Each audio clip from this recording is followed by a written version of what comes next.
Frequently इसके ऊपर question आता है और बच्चे हमेशा कंफ्यूज करते हैं कि यार इसको कैसे पढ़ा जाए, खासकर आयनिक सॉल्ट का।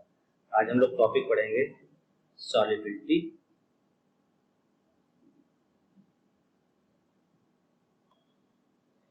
गुड मॉर्निंग बच्चों। हाय बच्चों, आज हम लोग एक बहुत इंपॉर्टेंट टॉपिक पढ़ने जा रहे हैं जो कि जेई के और नीट के लिहाज से बहुत इंपॉर्टेंट टॉपिक बेटा। अब आप जानते ही हो वो टॉपिक है सॉल्युबिलिटी ऑफ आयनिक सॉल्ट। बेटा अलग अलग लोग इसको अलग अलग तरीके से पढ़ाना चाहते हैं बच्चों को। कुछ लोग कोई ट्रिक बताते हैं, कुछ लोग कोई ट्रिक बताते हैं, लेकिन ऐसा कुछ हम लोग करते नहीं है। हम आपको एकदम सिंपल तरीके से पढ़ाते हैं। सबसे पहले आप जानते हो कोई भी आयनिक कंपाउंड एनी, जैसे मान लो आप NaCl बोलते हो तो आपको एक कंफ्यूजन होता होगा, जो हमसे बच्चे पूछते बार बार कि सर NaCl को अगर मुझे ब्रेक करना होता है Na+ और Cl- में, तो लोग कहते हैं इसका थर्मल डिसोसिएशन बहुत ज्यादा होता है, बहुत हाई टेम्परेचर रिक्वायर्ड करेगा तब कहीं Na+ और Cl- ब्रेक करेगा सर। इसका मतलब इसका डेल्टा H बहुत हाई होगा, माइनस होगा और बहुत हाई होगा। तो ऐसा पानी में हम क्या दे देते हैं वाटर के अंदर कि बेचारा जाकर के वहां पे एकदम तुरंत मिल जाता है। इसका मतलब कि NaCl को जैसे मैं वाटर में डालता हूं सर, इवन कोल्ड वाटर रहेगा अगर आपका, वहां पे भी ये ऑटोमेटिकली Na+ एक्वस और Cl- एक्वस में ब्रेक कर जाता है। ऐसा क्या हो जाता है सर? तो जैसे मैंने आपको पिछले क्लास में पढ़ाया कि जो इनका ब्रेकिंग है it will be defined with the help of lattice energy. और लैटिस एनर्जी का फॉर्मूला आपको याद होगा, मैंने पढ़ाया था 1/4πε0 charge of cation into charge of anion upon radius of cation plus radius of anion का, ये था याद है, फोर्स था स्क्वायर और ऐसे ये था, ये लैटिस एनर्जी का फॉर्मूला था। इसका मतलब बेटा इतनी अमाउंट ऑफ एनर्जी की रिक्वायरमेंट होती है किसी आयनिक सॉल्ट को ब्रेक करने के लिए। आप समझ रहे हो? अब मैं क्या कहा कि जैसे आप वाटर में डालो, ये कहां पे है, ये मैं कह रहा हूं कि आप गैसीय स्टेट में जब हो या एटमॉस्फेयर में, गैसीय का मतलब आप कंफ्यूज मत करिएगा कि NaCl इज गैसियस, ठीक है, एटमॉस्फेरिक कंडीशन में हो तब ये हालत है। अब जैसे आप वाटर में आओगे, वाटर में क्या होगा बेटा, आपने इलेक्ट्रोस्टेट पढ़ा होगा 12th में, लैटिस एनर्जी में यहां पे आ जाएगा एप्सिलॉन नॉट के साथ क्या आ जाएगा 1/4πε किसका, वाटर का, epsilon of water into Q cation Q anion upon Rc plus Ra। अब एप्सिलॉन ऑफ वाटर जो होता है मतलब डाइलेक्ट्रिक कांस्टेंट जिसको बोलते हैं, जैसे ये जो डाइलेक्ट्रिक कांस्टेंट होता है, इसको डाइलेक्ट्रिक कांस्टेंट टर्म में लो, वहां तो आप लोग को परमिटिविटी पढ़ाया जाता है। डाइलेक्ट्रिक कांस्टेंट अगर वाटर का लो तो ये 80 है। इसका मतलब है कि लैटिस एनर्जी इन एयर यानी एटमॉस्फेयर इज कितना, 80 टाइम्स वाटर में जाकर क्या हो जाएगा, छोटा हो जाएगा। लैटिस एनर्जी इन वाटर जो है मल्टीप्लाइड बाय 80 टाइम्स है, तब वो लैटिस एनर्जी नहीं है। यानी कि अगर एयर में हमें 80 किलो कैलोरी का अमाउंट रिक्वायर्ड हो रहा है NaCl को ब्रेक करने के लिए, तो वाटर में जाते ही उसका रिक्वायरमेंट कितना जाएगा, 1 किलो कैलोरी। दैट्स वाई कोई भी साल्ट वाटर में इजीली क्या करता है, डिसॉल्व करता है। पहले तो ये देखिएगा, आपके मन में बहुत बड़ा ये कंफ्यूजन होता है कि सर जब आयनिक कंपाउंड इतने स्ट्रांग होते हैं, उनको ब्रेक करना इतना टफ होता है, हम उनको इतनी आसानी से ब्रेक नहीं कर सकते, तो वाटर ऐसा क्या गेम खेल देता है उसके साथ कि सर जाते हैं उसमें एकदम भूल जाते हैं। तो उसका रीजन बेटा ये है कि in water ionic compound required 80 time lesser energy than air. समझ में आ रहा है चीज? पक्का?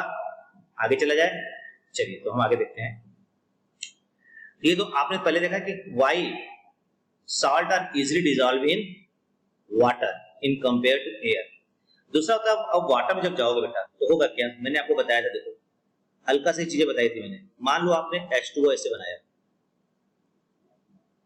ये डेल्टा नेगेटिव है, मैं बता चुका हूं, हल्का सा रिकॉल कर रहा हूं, ये डेल्टा पॉजिटिव और ये डेल्टा पॉजिटिव है।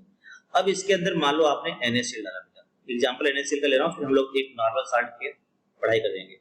Na+ चार्ज पॉजिटिव बेटा, ये O- के साथ कुछ इंटरेक्शन करेगा इस तरह का, Cl- H+ के साथ इंटरेक्शन करेगा, और Na प्लस और Cl माइनस के बीच में इंटरेक्शन है। This interaction is lattice energy. किसमें? वाटर में, ध्यान रखना 80 टाइम्स होता है। और this is known as hydration energy. Hydration energy literature में इसको हाइड्रेशन एनर्जी ना बोल करके लोग हाइड्रेशन एनर्जी कहीं और भी डिफाइन करते हैं। लेकिन होता क्या, अब देखो बेटा, ये इंटरेक्शन बन रहा है। जब इंटरेक्शन बन रहा है, यह दोनों इंटरेक्शन बन रहे हैं, इन दोनों इंटरेक्शन के बनने के दौरान एनर्जी क्या करेगा? रिलीज करेगा। यानी यहाँ पे डेल्टा H जो होगा हाइड्रेशन एनर्जी निगेटिव होगा।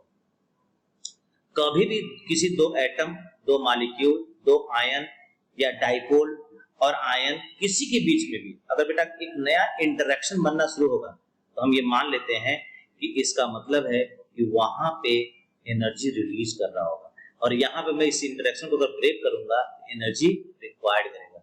यानी यहाँ डेल्टा H क्या होगा? पॉजिटिव होगा। क्लियर है?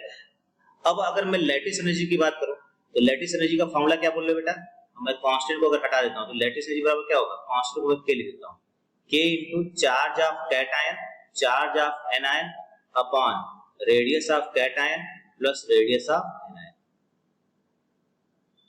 यही है। और हाइड्रेशन एनर्जी बेटा क्या होगा बताओ तो? हाइड्रेशन एनर्जी देखो HOH तो फिक्स है, लेकिन यह जो NaCl है, ये जो आप NaCl ले रहे हो, देखो ये Na और ये जो Cl ले रहे हो ये तो वेरी कर रहा है ना बेटा। अब यहाँ कैल्शियम हो जाता है तो 2 प्लस, Cl हो जाता है तो 2 माइनस। ऑक्सीजन पे ऑक्सीजन का चार्ज ये और हाइड्रोजन का चार्ज ये तो मैं मान रहा हूँ कि फिक्स रहेगा, तो इसको मैं हटा देता हूँ। हमें तो कंपेयर स्टडी करनी है, तो मैंने हाइड्रेशन एनर्जी के लिए फॉर्मूला लिख दिया कि hydration energy is equals to एक नया constant K dash, charge of cation इसमें भी आएगा बेटा, और अपान क्या होगा? Radius of cation. देखो ये इंटरेक्शन अलग है, ये ध्यान रखना, ये इंटरेक्शन अलग है, इसके बारे में लिखा। तो hydration is sum of two interaction है, फर्स्ट और सेकंड, दोनों इंटरेक्शन का सम है। यानी यहाँ total hydration is sum of this interaction plus sum of K dash charge of anion upon radius of anion. ध्यान रहेगा। इसका अलावा हाइड्रेशन एनर्जी ये है और लैटिस एनर्जी ये फॉर्मूला होगा, और ये हाइड्रेशन एनर्जी। अब आप इसमें ऐसे टर्म्स बोलते हैं, जैसे मैं पहला टर्म्स बोलूं जो मैंने पिछले क्लास में बोला था, आपको ध्यान होगा, लेकिन मैं वहीं से स्टार्ट करता हूं कि hydration energy is greater than lattice energy, then क्या होगा बेटा? बोलो। हाँ ऋषभ बताओ। Salt is soluble in water. Shruti कुछ बोलती नहीं, तुम भी पढ़ो बेटा।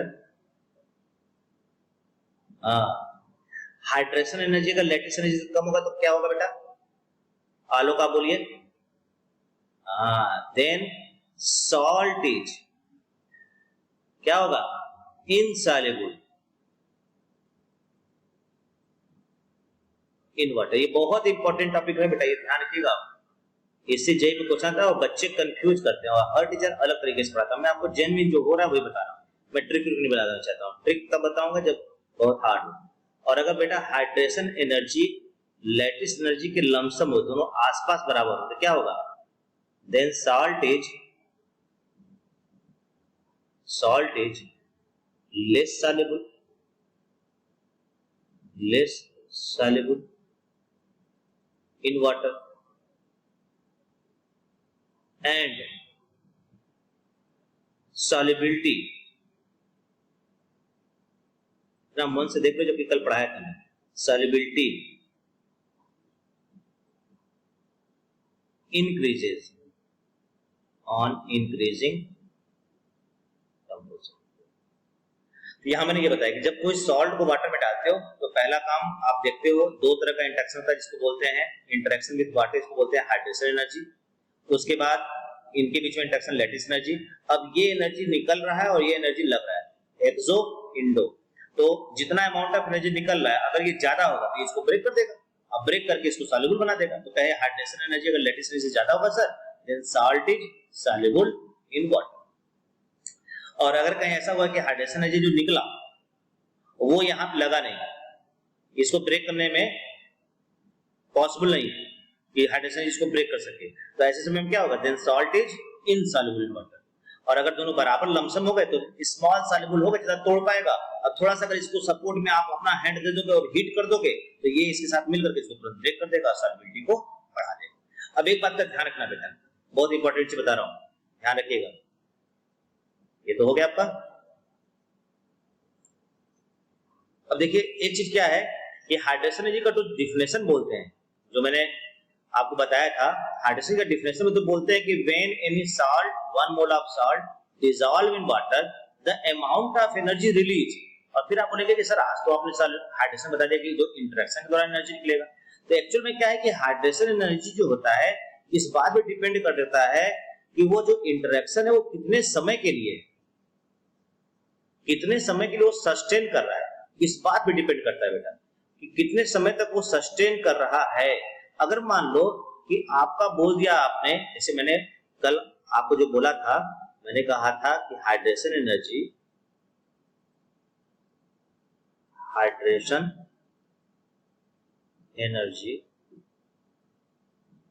इज डिफाइंड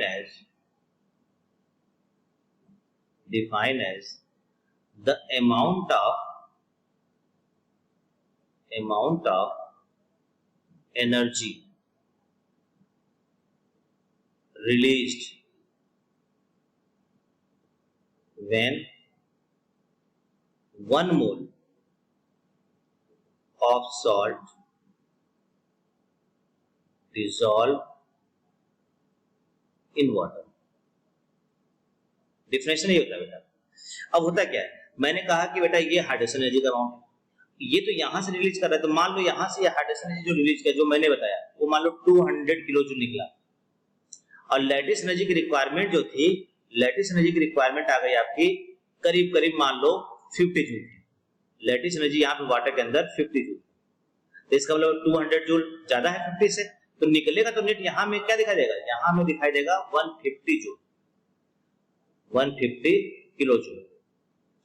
जब 150 किलो जूल बोलेंगे इसका मतलब है कि इतना ही अमाउंट ऑफ एनर्जी क्या किया है, रिलीज किया है। यानी हाइड्रेशन एनर्जी आप डाटा में देखेंगे तो आप कहेंगे कि साल्ट का हाइड्रेशन एनर्जी 150 किलो जूल है, जबकि होना कितना चाहिए था 200। ऐसा क्यों होता है, क्यों मैं इस डाटा को लेता हूं, ये भी समझने का कोशिश कीजिएगा कि ये डाटा क्यों लेते हैं सर, तब 200 क्यों नहीं बोलते हैं। अगर मान लो बेटा ये 200 ना होकर के ये वैल्यू आपकी होती 40 किलो जूल, और लग रहा था कितना बेटा बताइए, लग रहा था कितना 50 किलो जूल लैटिस लग रहा था। क्या ये अमाउंट ऑफ एनर्जी इसको ब्रेक कर पाएगा, बोलो नहीं। जब नहीं करेगा इसका मतलब क्या होगा कि तब NaCl इसके साथ तो इंटरेक्शन कर रहा था, 40 निकाल रहा था, 50 को तोड़ नहीं पाया, यानी यह वाला बॉन्ड सस्टेन कर गया। और यह वाला बॉन्ड सस्टेन करेगा तो फिर ये मॉलिक्यूल धीरे-धीरे क्या करेगा, सेटलमेंट करेगा नीचे की ओर ग्रेविटी के अलावा, और सेटलमेंट करेगा इसका मतलब ये इंटरेक्शन धीरे-धीरे जैसे बना था वैसे खत्म भी हो जाएगा। इसका मतलब है यहाँ पे हाइड्रेशन इस बात पे डिपेंड करता है कि ये सस्टेन करे और ये ज्यादा रहे। अगर ये ज्यादा नहीं रहेगा तो ये ऑटोमेटिकली अपने आप क्या हो जाएगा, हाइपोथेटिकली है, खत्म भी हो जाएगा, जैसे बना था वैसे खत्म हो गया। इसका मतलब हाइड्रेशन एनर्जी एविडेंस में ही आपके सामने ही तब रहेगा जब ये इससे ज्यादा रहेगा। इसीलिए हम बोलते हैं कि हाइड्रेशन एनर्जी का अमाउंट में से किस में रहेगा, पॉजिटिव में अमाउंट ऑफ एनर्जी रिलीज। अगर रिलीज नहीं किया तो हाइड्रेशन एनर्जी नहीं है, क्योंकि वो कुछ समय के लिए आया और खत्म हो गया, जैसे ही सेटल करेगा इंटरेक्शन समाप्त हो जाएगा। इसका मतलब हाइड्रेशन एनर्जी तभी तक है जब तक वो क्या है, रिलीज कर रहा है। इसलिए रिलीज वाले अमाउंट को हम पढ़ते हैं, यही अमाउंट हाइड्रेशन एनर्जी होगा। समझ में आया? चलिए आगे चलते हैं। तो हम बात करते हैं सॉल्ट का। तो मैंने आपको दो फॉर्मूले लिखे बेटा, एक लिखा मैंने लैटिस एनर्जी, लैटिस एनर्जी मैंने लिखा K Q cation Q anion upon RC plus RA, और हाइड्रेशन एनर्जी का मैंने फॉर्मूला लिखा आपको K dash Q cation upon RC plus K dash Q anion upon RA। ये फॉर्मूला मैंने लिखा था, समझ में आ गया था आपको। अब इसके बेस पे मैं सॉल्ट की सॉल्युबिलिटी को डिफाइन करता हूं। मान लीजिए पहला सॉल्ट मैंने लिया बेटा, ठीक है। सॉल्ट में दो पार्ट होते हैं, क्या, एक कैटायन होता है और दूसरा एनायन होता है, ठीक। तो मैं कह रहा हूं जैसे फॉर एग्जांपल Na प्लस और Cl माइनस, ये मिलकर सॉल्ट बनते हैं, ठीक। अब इस कैटायन आयन में मैंने कहा कि मान लीजिए कि radius of anion is very larger than radius of cation. पहला एग्जांपल है, एग्जांपल मैं दूंगा अभी आपको, पहले मैं देख लेता हूं क्या होता है। Radius of anion is very larger than radius of cation, ये दिया गया है। तो बेटा अब लैटिस एनर्जी लिखता हूं। अब रेडियस ऑफ एन आयन अगर बहुत बड़ा है कैटायन से, इसका मतलब है Rc प्लस Ra को आप क्या लिख सकते हैं, Ra। ये Rc बहुत छोटा है, Ra से, तो इसमें इसको सम करो या ना करो कोई फर्क नहीं पड़ता, तो Ra के बराबर ही होगा, लमसम इतना ही बराबर होगा। समझ में आ रहा है? इसका मतलब लैटिस एनर्जी का फॉर्मूला क्या हो जाएगा बेटा, देखो क्या हो जाएगा, K QC इंटू QA, ये कांस्टेंट है, अपॉन Rc प्लस Ra की जगह क्या हो गया, Ra। और हाइड्रोजन एनर्जी का फॉर्मूला क्या होगा बेटा,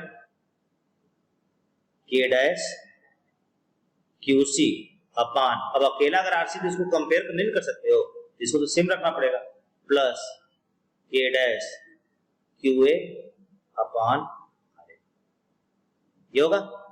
अब अगर आप बोल रहे हो कि रेडियस ऑफ कैटायन यहां पे है, अब मैं कहता हूं if cation radius of cation को इंक्रीज करते हैं, एनायन को कांस्टेंट रखते हुए रेडियस ऑफ कैटायन को इंक्रीज करते हैं, क्या बेटा लैटिस पे कोई फर्क पड़ेगा, नहीं। तो मैंने क्या कहा, सॉल्युबिलिटी किस पे डिपेंड करता है बेटा, मैंने अभी पिछले स्लाइड में पढ़ाया आपको, सॉल्युबिलिटी किस पे डिपेंड करेगा, हाइड्रेशन एनर्जी और माइनस लैटिस एनर्जी की वैल्यू पे सॉल्युबिलिटी डिपेंड करेगा। तो जब डिपेंड करेगा इसका मतलब है कैटायन का साइज बढ़ाए, तो कैटायन का साइज बढ़ाने पे लैटिस में कोई फर्क पड़ा, नहीं, यहाँ कोई कैटायन है ही नहीं है, लैटिस एनर्जी कांस्टेंट रह गया, यानी ये वाला फैक्टर रह गया कांस्टेंट। और हाइड्रेशन देखो ये बढ़ रहा है, ये फैक्टर छोटा होगा, यानी हाइड्रेशन जी क्या हो रहा है, घट रहा है। इसका मतलब जितना भी डिफरेंस होगा पहले वाले कैटायन अगले वाले में, वो कैटायन का साइज बढ़ते हुए ये वाला छोटा हो जाएगा, ये वैसी है, यानी ये डिफरेंस क्या हो जाएगा, छोटा हो जाएगा। यानी कि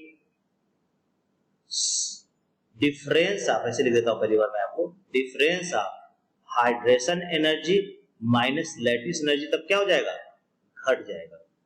अगर ये घट जाएगा तो सॉल्युबिलिटी ऑटोमेटिकली क्या होगा बेटा, घट जाएगा। कुछ भी याद रखने की इसमें जरूरत नहीं है। अगर आपको लगता है कि एनायन का रेडियस कैटायन से बहुत बड़ा है, एनायन का रेडियस कैटायन से बहुत बड़ा है, तो आप सीधे कर सकते हो कि hydration energy minus lattice energy का डिफरेंस छोटा होता जाएगा, घटता जाएगा, जिसके कारण से सॉल्युबिलिटी घटता जाएगा। यानी जब एनायन कैटायन से बड़े होते हैं तो वैसे समय में कैटायन का साइज बढ़ने पे सॉल्युबिलिटी डिक्रीज करता है। क्या मैं बोल रहा हूं, समझ में आ रहा है? एक बार देखने की कोशिश कीजिएगा। जैसे फॉर एग्जांपल मैं आपको देता हूं एक एग्जांपल,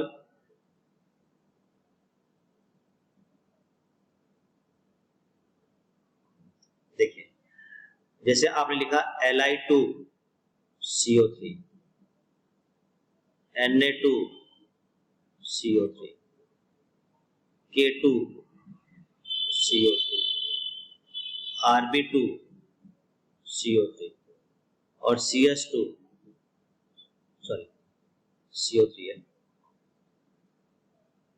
CS2CO3 ये आपको मैंने दे दिया। मैंने कहा बताइए इन साल्ट की सॉल्युबिलिटी को डिफाइन कीजिए। आप क्या देखो बेटा, एनायन का साइज कंपेयर टू कैटायन क्या है, बड़ा है। कार्बोनेट आयन ये है बेटा, C डबल बॉन्ड हो, O माइनस O माइनस, चार एटम से बना हुआ है, जबकि ये तो सिंगल एटम है ना, Li प्लस, दो Li प्लस अलग अलग है, यानी कैटायन का साइज काफी छोटा है, चाहे कोई भी हो। एनायन जब चार एटम्स में मिलकर बना है तो इसका साइज पक्का क्या होगा, बड़ा होगा। यानी this is the case of radius of anion is very larger than radius of cation. और यहाँ पे रेडियस ऑफ कैटायन क्या हो रहा है बेटा, इंक्रीज कर रहा है। देखो रेडियस ऑफ कैटायन क्या कर रहा है, इंक्रीज कर रहा है। अगर रेडियस ऑफ कैटायन इंक्रीज करेगा तो hydration energy minus lattice energy का डिफरेंस जो है ये डिक्रीज करेगा, सो सॉल्युबिलिटी आल्सो डिक्रीजेस। क्या मैंने बोला, समझ में आया? चलिए वेरी गुड। ये तो आपने देखा कि ये आपने देखा कि कैटायन एनायन का पहला केस आपने देखा, ठीक है, जिसमें आप और भी एग्जांपल देख सकते हो, ठीक है। जैसे और एग्जांपल अगर मैं देना चाहूं, जैसे ले लो आप बेरिलियम कार्बोनेट BeCO3, इसकी सॉल्युबिलिटी क्या हो रही है बेटा, मैंने इसीलिए स्लाइड को दिखाया है, ये देखो सॉल्युबिलिटी क्या हो रही है, डिक्रीज कर रही है। तो जहां जहां, ये बात भी ध्यान रखना, कैसे याद रखोगे, जहां पे एनायन कार्बोनेट आयन हो, ठीक है, ऑक्सलेट आयन हो C2O4 2-, ठीक है, क्रोमेट आयन हो Cr2O7 2-, नाइट्रेट आयन हो NO3-, फॉस्फेट आयन हो PO4 3-, सल्फेट आयन हो SO4 2-, ये सब एनायन बड़े माने जाते हैं। ऐसे केस में बोलते हैं रेड। कैटायन हमेशा सिंगल होता है बेटा, एक एटम का कैटायन होता है, लेकिन एनायन कई एटमों के मिलकर बनने, क्योंकि वो ओवरऑल चार्ज देते हैं एनायन। यानी इन सब केस में हमेशा radius of anion is very very larger than radius of cation. तो इसके केस में कोई भी एग्जांपल आपका जिसको मन करे, आपने लिया MgCO3, CaCO3, SrCO3, BaCO3, barium carbonate, solubility क्या होगा बेटा, सबसे ज्यादा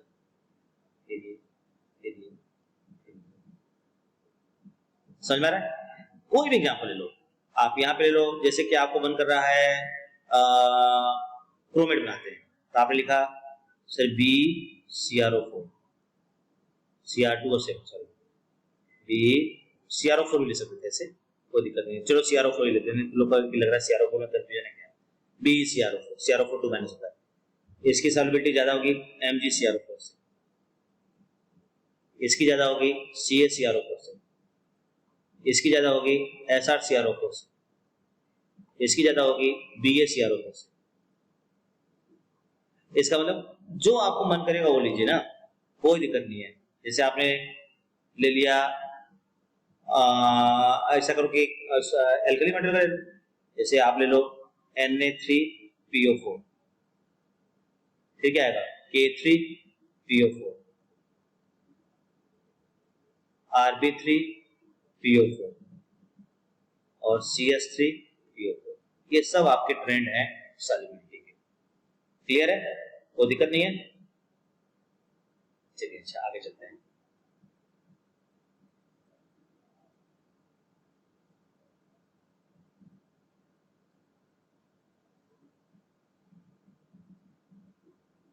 अब देखिए, ये तो आपका हो गया क्या चीज, पहला जब radius of anion very very larger than cation. दूसरा केस आता है बेटा B case, radius of cation is nearly equal to radius of anion. जैसे NaCl, एक NaCl हो गया, Na+Cl-, एक एटम का कैटायन, एक एटम का आयन, ये सब एग्जांपल आएंगे। इसमें ये नहीं करो एनायन बहुत बड़ा है, लगभग बड़ा होगा, सोडियम से बड़ा होगा, लेकिन ऐसा नहीं कि ना कि 3 टाइम्स बड़ा होगा, 2 टाइम्स बड़ा होगा।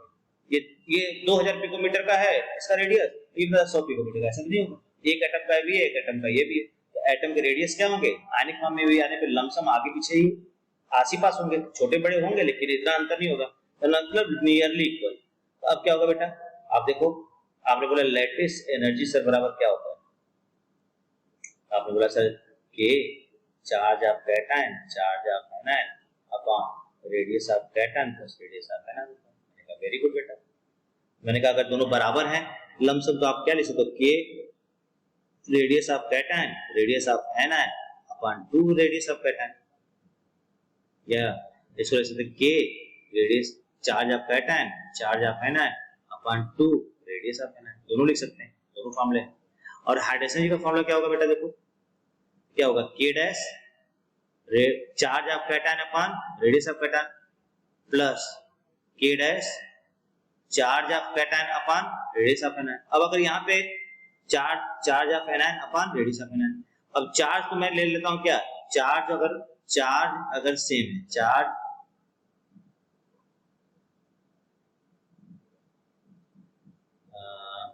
यहां नहीं लिखते हैं, यहां लिखते हैं, ये तो मैंने फॉर्मूला लिख दिया, when charge are constant,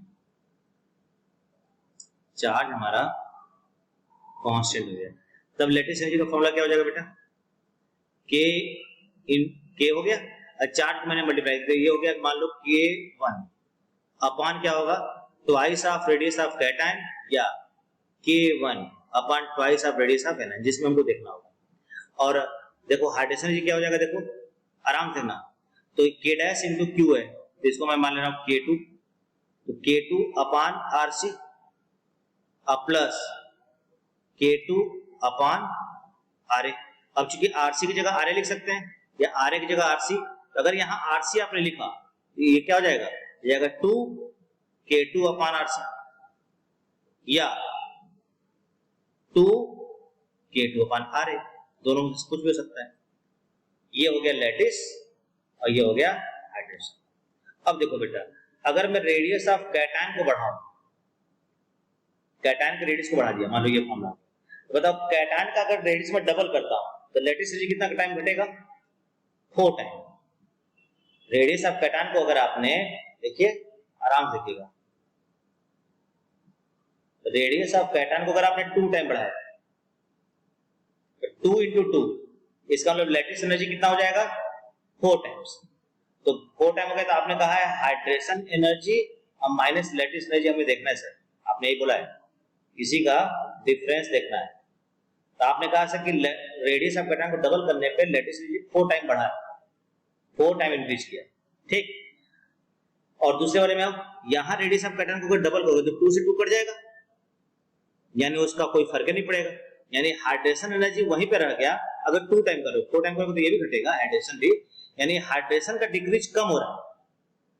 the decrease in hydration energy is less than, क्या होगा, लैटिस एनर्जी। अगर ऐसा होगा हाइड्रेशन कम घटेगा, लैटिस ज्यादा घटेगा, इसका मतलब ये डिफरेंस क्या होगा, बढ़ता जाएगा।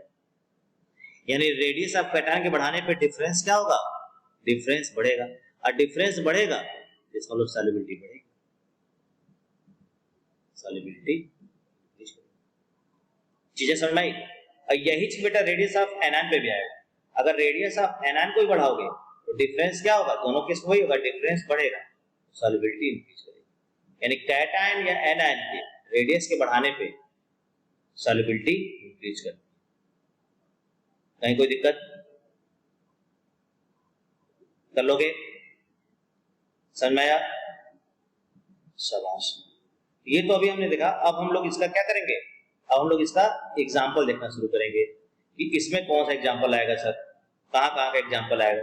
अब कुछ जगहों पे हल्का सा चेंज आएगा, उसका रीजन क्या होता है बेटा, मैंने आप लोगों को फजान रूल पढ़ा दिया है, तो फजान रूल अप्लाई करने पे कुछ जगहों पे जब हम रेडियस का ट्रेंड, मतलब कि इनका सॉल्युबिलिटी का ट्रेंड देखेंगे तो सॉल्युबिलिटी के ट्रेंड में चेंजेस आएंगे, उन चेंजेस को हम लोग फिर देखा जाएगा।